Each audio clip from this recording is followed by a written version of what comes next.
नमस्कार किसान भाइयों, स्वागत है आपका अपने YouTube चैनल आओ करें आधुनिक खेती में।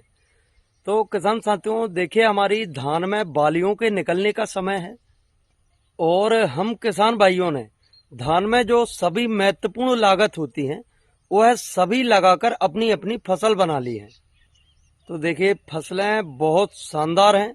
अब बात आती है कि इस समय पर हमारी फसलों में कई प्रकार के रोग एवं कीटों का खतरा बढ़ जाता है और यही जो समय होता है धान में बालियां निकलने का समय होता है और इस समय पर हमें हमारी फसल को पूर्ण रूप से सुरक्षित रखना बहुत ही जरूरी हो जाता है। साथियों, यदि हम इस समय पर हमारी धान की फसल को कई प्रकार के रोग, फंगस एवं कीटों से यदि सुरक्षित नहीं बचा पाते हैं तो हमारी जो लागत लगी लगाई इस पर पानी फिर जाएगा और हमारी धान के उत्पादन पर बहुत ही ज्यादा प्रभाव देखने को मिलेगा। तो साथियों, अब बात आती है कि इस समय पर हमारी फसल में कौन कौन से रोग एवं कौन कौन से कीटों का खतरा सबसे ज्यादा रहता है और उनकी रोकथाम के लिए हमें कौन सी दवाई का प्रयोग करना है।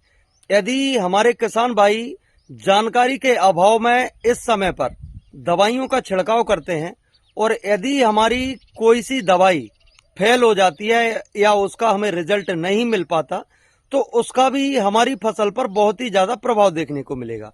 देखिए हमारे पैसे भी बर्बाद हो जाते हैं और हमारी फसल का जो उत्पादन है उस पर भी प्रभाव पड़ता है। तो साथियों, इसका मतलब स्पष्ट है कि यही हमारी धान की वह अवस्था है। इस अवस्था पर हमें हमारी धान की फसल को सुरक्षित रखना बहुत ही ज्यादा आवश्यक हो जाता है और इसी समय पर हमारी धान की फसल में कई प्रकार के रोग, कई प्रकार की फफूंद और कई प्रकार के जो कीट होते हैं वह हमारी फसल को बहुत ही ज्यादा मात्रा में नुकसान भी पहुंचाते हैं। और यदि हमारी फसल में किसी पोषक तत्व की कमी भी होती है तो उसकी पूर्ति भी हम इस समय पर कर सकते हैं, जिससे हमें हमारी फसल से एक बहुत ही शानदार उत्पादन मिल जाता है। जैसे हमारी फसल में पोटास की कमी है या बोरान की कमी है या जिंक की कमी है तो हम इसी स्प्रे में उस पोषक तत्व की पूर्ति भी करके भी हम हमारी फसल में एक अच्छा उत्पादन ले सकते हैं। और उसके साथ इस समय पर जो आने वाली फफूंद है, यदि हम उनकी रोकथाम इस समय पर नहीं कर पाते तो हमारी धान की जो बाली निकलती है उसमें जो कई प्रकार के फफूंद, कई प्रकार के बैक्टीरिया की वजह से हमारी धान के जो दाने होते हैं वो पोचे रह जाते हैं, उसमें सही तरीके से दाना नहीं भर पाता है, जिससे हमारी धान की फसल के उत्पादन पर बहुत ही ज्यादा प्रभाव देखने को मिलता है। और किसान भाइयों, इसी समय पर जो कीट होता है माहू, इसमें सफेद और काली माहू का प्रकोप भी बहुत ज्यादा हो जाता है। तो माहू हमारी धान की फसल के लिए बहुत ही खतरनाक होती है, जो हमारी फसल में 50 से 70% तक का नुकसान पहुंचाने की क्षमता रखती है। और यदि इस कीट की समय पर रोकथाम ना की जाए तो यह हमारी पूरी बनी बनाई फसल को चौपट कर सकती है। तो साथियों, अब हम जानने वाले हैं कि हमें एक ही स्प्रे में उन कौन कौन सी दवाइयों का प्रयोग करना है जिससे सभी प्रकार की फफूंद, सभी प्रकार के रोग एवं कीटों से हमें छुटकारा मिल जाए। यदि हम जानकारी के अभाव में किसी गलत दवाई का स्प्रे कर दें तो इससे हमारे पैसे की बर्बादी तो होती ही है और हमारी फसल का जो उत्पादन होता है उस पर भी बहुत ज्यादा प्रतिकूल प्रभाव पड़ता है। तो किसान भाइयों, आज हम आपको बिल्कुल एक ऐसी प्रैक्टिकली जानकारी लेकर आए हैं जिसका हमने प्रयोग भी किया है और आप उसका प्रत्यक्ष रिजल्ट भी देख सकते हैं।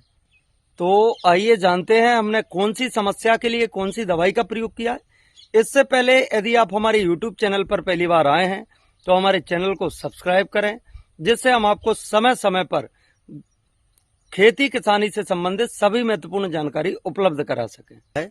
तो जैसे हमारी फसल में शीत ब्लास्ट और जड़ गलन, जड़ सड़न जैसी समस्याएं दिख रही थी, उसके लिए हमने प्रयोग किया है श्रीराम कंपनी का डोपलेट, जिसमें रहता है एजोक्सी एस्ट्रोबिन 18.2% और डाइपिकोनाजोल 11.4%।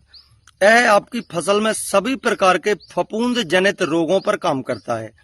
किसान भाइयों, यदि आपकी फसल में शीत ब्लास्ट, लीफ ब्लास्ट या जड़ सड़न जैसी समस्याएं, जड़ गलन जैसी समस्याएं दिख रही हैं तो आप श्रीराम कंपनी के डोपलेट का प्रयोग 200 ml प्रति एकड़ के हिसाब से कर सकते हैं। अब हम जानते हैं माहू के लिए कि हमारी धान की फसल में जो माहू का प्रकोप सबसे ज्यादा है, इसके लिए हमने प्रयोग किया है पायमेट्रोजन 50%, जो मेघमणि कंपनी की आती है मेगा किल नाम से। तो साथियों, इसमें काली एवं सफेद माहू का प्रकोप बहुत ज्यादा मात्रा में दिख रहा था, तो हमने पायमेट्रोजन 50% जो 120 ग्राम प्रति एकड़ के हिसाब से हमने प्रयोग किया है, और उसके साथ हमने मिक्स किया है डायनेट फ्यूरान 20% 80 ग्राम प्रति एकड़ के हिसाब से हमने अपने खेत में प्रयोग किया है। इससे हमारी दोनों प्रकार की माहू पूरी तरह से साफ हो गई है। अब किसान भाइयों, यदि आपकी फसल में भी इल्लियों का प्रकोप दिख रहा है, तो इसके लिए आप भी प्रयोग कर सकते हैं डेल्टा मेथ्रिन 11%। तो इसमें हमारी धान की फसल में जो पत्ता लपेटक इल्लियों का प्रकोप था या जो जंगली मकड़ियों का प्रकोप था, वह बिल्कुल पूरी तरह से साफ हो गई हैं। तो साथियों, अब बात आती है कि हमारी धान की फसल में इस अवस्था पर सबसे जो महत्वपूर्ण पोषक तत्व होते हैं, वह होते हैं पोटास और बोरान। तो साथियों, हमारी धान की फसल में कई जगह पर पोटेशियम की कमी की वजह से कुछ पत्तियों पर लाल पीलापन जैसा भी दिख रहा था।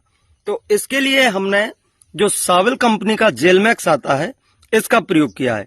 इसमें जो 18% potash fortified with calcium magnesium boron suspension, इसमें हमें पोटास बोरान कैल्शियम मैग्नीशियम आदि सभी जो सूक्ष्म पोषक तत्व मिल जाते हैं।